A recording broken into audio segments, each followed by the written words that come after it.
दोस्तों, आपका मार्गदर्शन पे बहुत-बहुत स्वागत है। तो दोस्तों, आज मैं बात करूँगी कि विष्णु सहस्त्र नाम को पढ़ने के क्या-क्या लाभ होते हैं, इसे किस प्रकार पढ़ना चाहिए, कब पढ़ना चाहिए और इसे पढ़ते समय कौन-कौन सी सावधानियाँ रखनी चाहिए और इसे पढ़ने वाले व्यक्ति को क्या-क्या लाभ होते हैं, क्या-क्या फ़ायदे होते हैं। तो दोस्तों, विष्णु सहस्त्र नाम में भगवान विष्णु के 1000 नामों का उल्लेख है। उसी के बारे में वर्णन किया गया है, भगवान विष्णु के बारे में बताया गया है। तो दोस्तों देखिए, भगवान विष्णु की कृपा हम सब पे बनी रहे, इसके लिए आप लोग बहुत कोशिश भी करते हैं, हम सब लोग करते हैं। जैसे गुरुवार का व्रत हो गया, और इससे क्या होता है कि गुरुदेव प्रसन्न रहते हैं और गुरुदेव के प्रसन्न होने से बहुत सारी परेशानियां स्वयं ही हल हो जाती हैं। तो देखिए, सबसे पहले बात करेंगे कि इसे कब पढ़ना चाहिए और कैसे पढ़ना चाहिए। तो दोस्तों देखिए, आप सुबह के समय भगवान विष्णु की पूजा आराधना करते हैं। जैसे पंच देवताओं की जो वीडियो मैं दी थी उसमें बताई थी कि सबसे पहले किसकी पूजा करनी चाहिए या प्रतिदिन कैसे पूजा करनी चाहिए। तो उसमें रोज़ आप भगवान विष्णु की पूजा करते हैं, भोग लगाते हैं। तो उसमें से बहुत सारे आप में जो वीडियो देख रहे होंगे, बहुत सारे लोग ये पाठ करते भी होंगे। अगर आप लोग करते हैं तो प्लीज़ कमेंट में ज़रूर बताइएगा कि आप लोग को क्या लाभ हुआ है, आप लोग को कैसा अनुभव हो रहा है। तो देखिए, मैं बात कर रही थी कि इसे कब पढ़ा जाए। तो जब आप पंच देवता की पूजा करते हैं तो उसमें भगवान विष्णु की भी पूजा करते हैं, उन्हें भोग लगाते हैं। तो ऐसा करने के बाद आप अगर विष्णु सहस्त्र नाम का पाठ करते हैं तो आपकी कौन-कौन सी परेशानियाँ दूर होंगी, ये जानिए। अब अभी मैं थोड़ी देर में बताऊँगी आपको। तो इस तरह से आप पाठ कीजिए। और अगर इसका पाठ करने में आपको दिक्कत आती है, यानी दिक्कत इसलिए आती है दोस्तों कि ये पाठ जो है संस्कृत में है। बहुत सारे लोगों को संस्कृत पढ़ने में दिक्कत आती है, परेशानी आती है।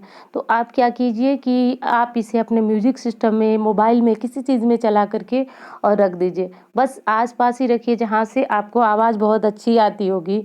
और यकीन मानिए, कुछ दिन अगर आप ऐसा मतलब करते रहे तो ये पाठ जो है आपको खुद ब खुद, आप पहले जो आएगा उसके मतलब जो आपके म्यूजिक सिस्टम में चल रहा होगा उससे पहले पहले का आपको याद हो जाएगा, क्योंकि आपका ध्यान तो उन्हीं शब्दों पे, उन्हीं चीज़ों पे टिका रहेगा। तो इसलिए आपको ये याद हो जाएगा।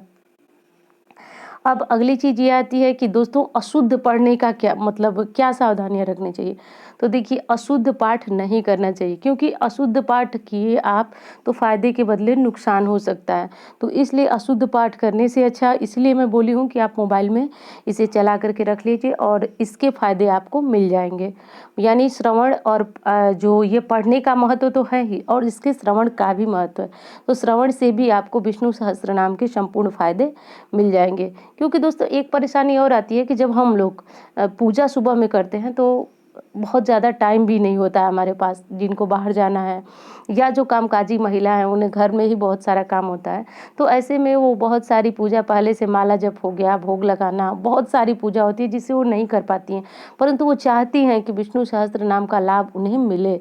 तो आप क्या कीजिए कि सुबह जब आप जगती हैं तो इसी मंत्र को आप चला के रखिए। इससे क्या होगा कि घर का वातावरण तो अच्छा होगा ही, और आपको इससे मिलने वाले संपूर्ण लाभ भी मिल जाएंगे।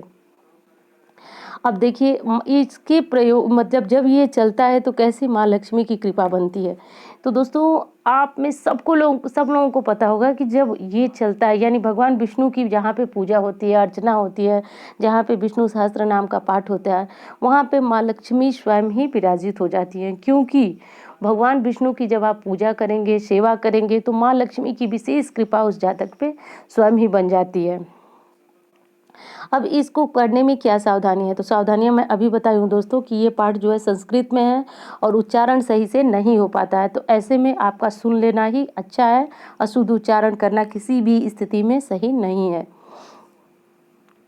अब देख लीजिए कि इसके लाभ क्या क्या हैं। तो देखिए दोस्तों, विष्णु सहस्त्र नाम का पाठ करने से अभी आपको पता चला है कि माँ लक्ष्मी भी आप पे प्रसन्न होती है। और जिन लोगों के जो गुरु हैं वो नीच के हैं या राहु के साथ है, पंडित जी ने आपकी कुंडली देख करके बताया है जिन लोगों की, कुंवारी लड़कियों या लड़कों की, तो उन लोगों को क्या करना है कि ये पाठ करना है। इससे उन्हें योग्य वर की प्राप्ति होगी, यानी उनके गुरु जो है वो उच्च के हो जाएंगे। दोस्तों, ये आप जब अपनी कुंडली दिखाते होंगे तो पंडित जी बताते हैं कि गुरु जो है नीच के हैं, तो इसलिए शादी में विलम्ब हो रहा है। तो ऐसा भी किसी के साथ है तो ये पाठ करेगा तो भगवान विष्णु और माता लक्ष्मी की कृपा होगी और उन्हें भगवान विष्णु और माता लक्ष्मी के समान जोड़ी की प्राप्ति होगी। तो बस दोस्तों यही सारी बातें थी। और अगर मैं खुद का अनुभव बताऊं दोस्तों, तो ये पाठ जो है काफ़ी चमत्कारी है।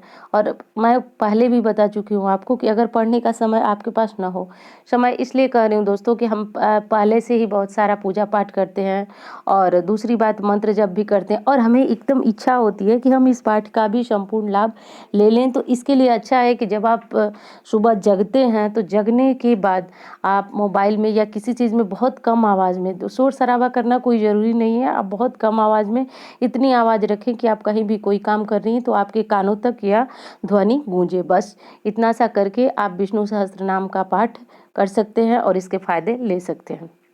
एक चीज़ और करना चाहूँगी दोस्तों कि जब आप कोई मंत्र कर अपने घर में या तो पढ़ रहे हैं या तो सुन रहे हैं, तो उसके लाभ आपको 1 दिन 2 दिन और शायद 1 महीने में भी नज़र नहीं आएगा।